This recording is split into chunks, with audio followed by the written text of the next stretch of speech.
Well, before Santa can get to your house, there has to be toys. And before there can be toys, there must be a toy creator. So where do the elves go when they need to shop? Maybe they come here to see Brad Peterson at Tech4Kids. Brad, thank you for being with 100 Huntley Street. Crazy. I've got so much catching up to do. What's the hot seller on our tables here today? Well, we have different things for different kids because, of course, different kids like different things. But all of these things represent things that are extremely popular in the market right now. In terms of what's really topical and really hot as of today, probably number one on this table would be Jemmies.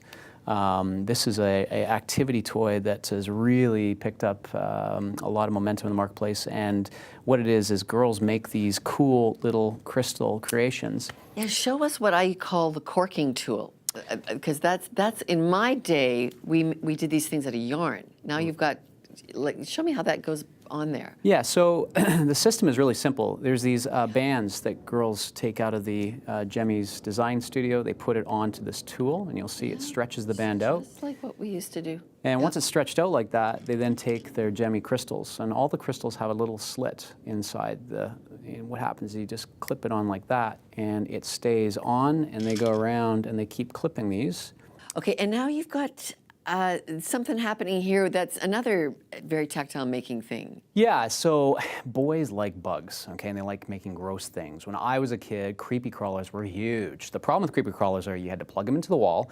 Secondly, they had plates that got really hot. Metal In fact, plates. Metal plates. Yes. Lots of reports of people catching their houses on fire, which actually was an issue.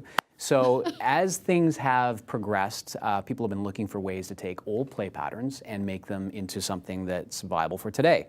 So again, using the same light curing gel technology I showed you, the MagiPen, we were able to do the exact same process. So Fright Factory's got the same gels that come in these syringes that you pour into the molds. Once you've poured them in the mold, you turn on your Fright Factory. You can see that it lights up and it activates. And then I turn this crank and it runs that light bar back and forth over top of the characters. And after I do that for a period of time, I take out my mold. Come on, and this does the same thing that creepy crawlies used to do. No metal molds. It's just cold. You're ready to go. Yeah. Fabulous. Okay, you're the largest manufacturer of snow toys in Canada, and this Polaris looks like how Dad plays. Right. Tell us about the success that's been. Yeah, you know, when I was a kid, if you had the GT Snow Racer, you were the coolest kid in town, certainly on the hill at that moment. So we sat back and we were, as Canadians, we think we know winter better than most, since we get a pretty good session of that during the winter months. But we said, what would be cool if we could take the GT Snow Racer and update it to what we want for today? So we started with just kind of like that white canvas of, this is what it looked like back when I was a kid, how would we update it today? And we said, well, it should look like a Polaris snowmobile. It should have suspension. It should have twin-tip skis. It should have adjustability. Just like that. And we literally just started from that white space, and again, everything goes from the imagination into reality. It all starts with a thought. What's the lowest point you've gotten to personally? Let's talk you as the owner now. Yeah. In trying to ride this wild world of toy making, what's the lowest point you guys hit? Well, the lowest point is that I actually ran my company into the ground. When I first started off in this business, we started off with tremendous momentum.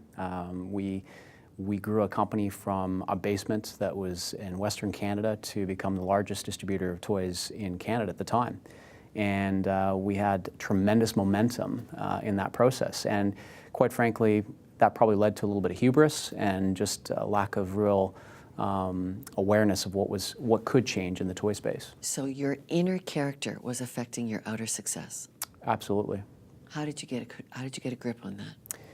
Well, I think that life has a funny way of doing it for you. You know, when you are suddenly hit with the adversity of a bank calling you and saying you're going to be in special loans, that's a real quick reality check. And for us in our first distribution company, we went through that. We felt the pain of sitting through a very difficult and dark period where we wrestled with trying to save a company from capitulation.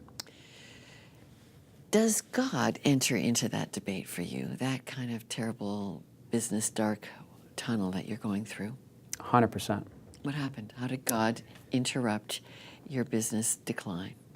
You know, I've spent a lot of time kind of reflecting on this because I've looked at, as a person of faith who's grown up aware of my spiritual bearing, and certainly I grew up in an amazing family that taught me, gave me I guess the foundation of my Christian roots. I was always aware of my place in terms of being created and having a purpose in my life that God wanted me to fulfill.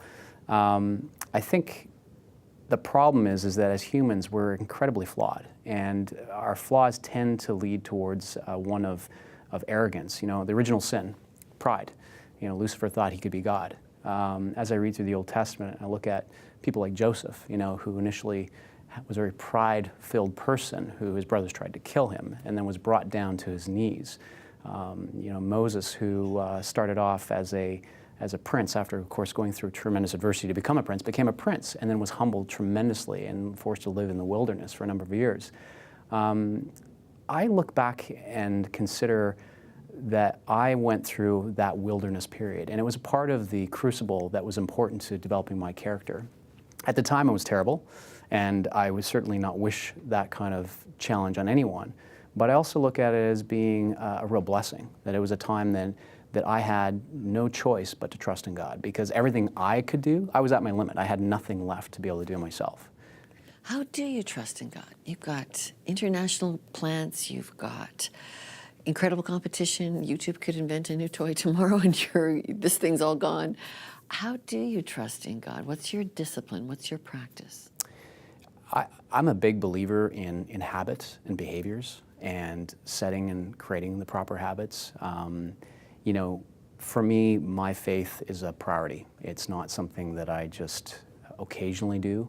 It's something that is an important piece of who I am, to be authentically myself. What do you do in your faith habits? What are they? I spend a half hour to an hour every morning in devotions and prayer and getting grounded with gratitude in terms of what is my purpose? What am I trying to do with this opportunity that God has given me that can impact the marketplace? How can I create meaningful impact in my team of people here first, and then through them influence millions of people around the world?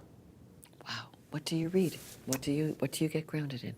I gotta say my favorite right now is Nicky Gumbel. The Alpha series across Canada, his basic teachings. The Alpha series was the beginning, and that's something that I've actually been through with my family, and I think I would recommend it highly. I think it's a great foundation for most people to get clarity about just what does your faith mean? What is the foundation of your faith? But beyond that, he's got an app called the Bible in 1 year. Oh, yeah. And in 1 year, you go through the entire Bible. You start off with a psalm or proverb with some narrative around it, into the New Testament with some narrative, and then into the Old Testament with some narrative. You know, I was actually this morning reading about Daniel and Nebuchadnezzar. Again, a story about hubris, right? Where Nebuchadnezzar, interesting guy, because you know, he actually was a servant of the Lord. So you read about this morning. How did this happen? I mean, Israel was brought into captive by this guy. So there's lots of interesting storyline around that. But ultimately, then his pride became his downfall until he was forced into the wilderness to become an ox. Or act like an ox anyways, where God humbled him. And I look at that as another just small story in time, in antiquity, that points to that our flawed human nature tends to want to digress to the point where we think we can do it on our own, that we're in control. At the end of the day, you're a speck on a speck floating through the universe. You know, your days are numbered, and you know you came from somewhere, you're here for a reason, and you're going somewhere, right? So with all that in consideration, why try and prove to yourself that you have it within you to do the things that will make you happy? You need to know that your actions, your habits are an important part of creating your God-given purpose in life. But at the end of the day, it's got to be God-centered. God has a plan for you. He created you, and He will allow you to do wonderful things if you remain open to it. Brad Peterson, founder of Tech4Kids. You're going to make a lot of families happy this Christmas. Thank you for the company, and thank you for your story. Thank you.